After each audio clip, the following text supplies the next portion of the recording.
Assalamualaikum warahmatullahi wabarakatuh.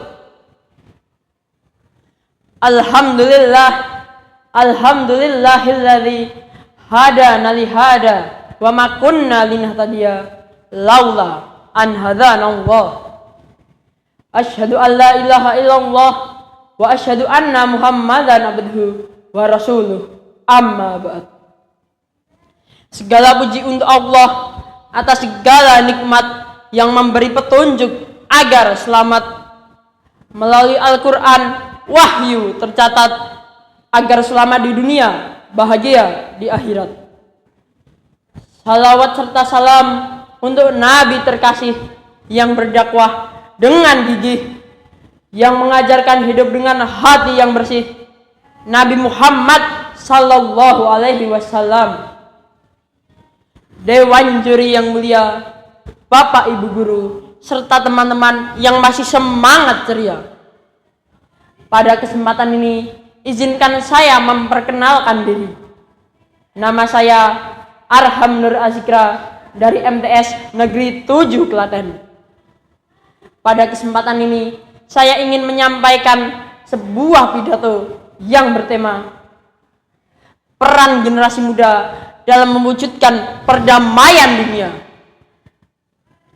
Hadirin yang saya hormati, bayangkan sejenak bagaimana kalau kita terbangun bukan oleh suara azan, lonceng sekolah maupun kicauan burung, melainkan oleh dentuman bom dan suara tangisan. Bagaimana jika anak-anak seusia kita tidak membawa tas sekolah, melainkan harus membawa harapan untuk tetap bisa bertahan hidup. Bagi kita, itu mungkin hanya sebuah berita di layar televisi. Tetapi bagi jutaan orang di belahan dunia, itu adalah kenyataan yang harus mereka hadapi setiap hari.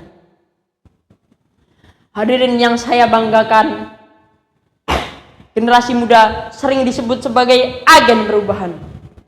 Namun, perubahan tidak akan pernah datang ketika kita hanya dapat menjadi penonton. Perubahan dimulai ketika kita berani mengambil tindakan. Peran pertama generasi muda adalah menjaga toleransi dalam keberagaman.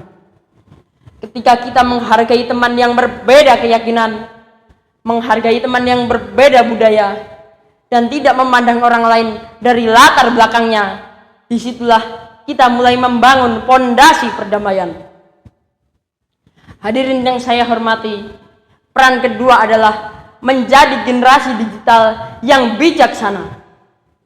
Hari ini, perang tidak selalu dimulai menggunakan senjata, melainkan bisa menggunakan kata-kata. Satu komentar penuh kebencian dapat merusak persaudaraan. Satu konten yang tidak bertanggung jawab mampu merusak kepercayaan banyak orang. Sebaliknya, satu pesan yang santun mampu memperkuat persaudaraan. Ingat, jari yang mengetik hari ini akan menentukan masa depan dunia. Hadirin yang saya banggakan, peran ketiga adalah menyelesaikan setiap perdebatan dengan dialog, bukan dengan kekerasan. Di sekolah, kita tentu pernah berbeda pendapat, namun perbedaan bukanlah alasan untuk saling membenci.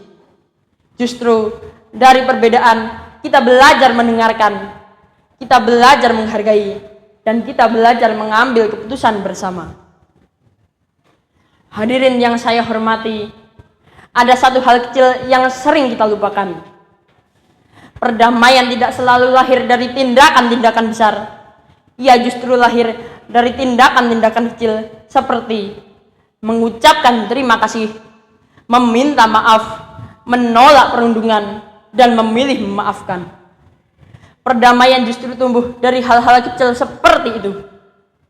Rasulullah Shallallahu Alaihi Wasallam memberikan teladan bahwa kelembutan lebih baik daripada kebencian dan memaafkan lebih mulia daripada membalas dendam. Karena itu, marilah kita menjadi generasi yang tidak mudah terprovokasi dan tidak menyebarkan hal-hal buruk. Melainkan, marilah kita menjadi generasi yang menebarkan solusi dan menebarkan kasih sayang. Karena sejatinya, perdamaian bukan hanya cita-cita dunia, melainkan juga jalan menuju kehidupan yang penuh perdamaian.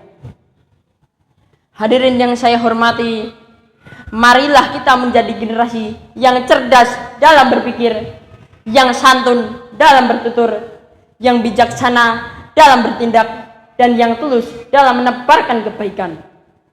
Semoga Allah Subhanahu wa Ta'ala memberikan jalan terbaik untuk kita generasi, mendapat generasi yang berilmu, berakhlak mulia, dan bisa menjadi pelopor perdamaian dunia. Sebelum saya mengakhiri pidato ini, izinkan saya mengucapkan sebuah pantun. Burung merpati terbang melayang, membawa harapan hingga ke awan. Generasi muda, mari berjuang mewujudkan perdamaian dunia. Sekian dari saya. Wassalamualaikum warahmatullahi wabarakatuh.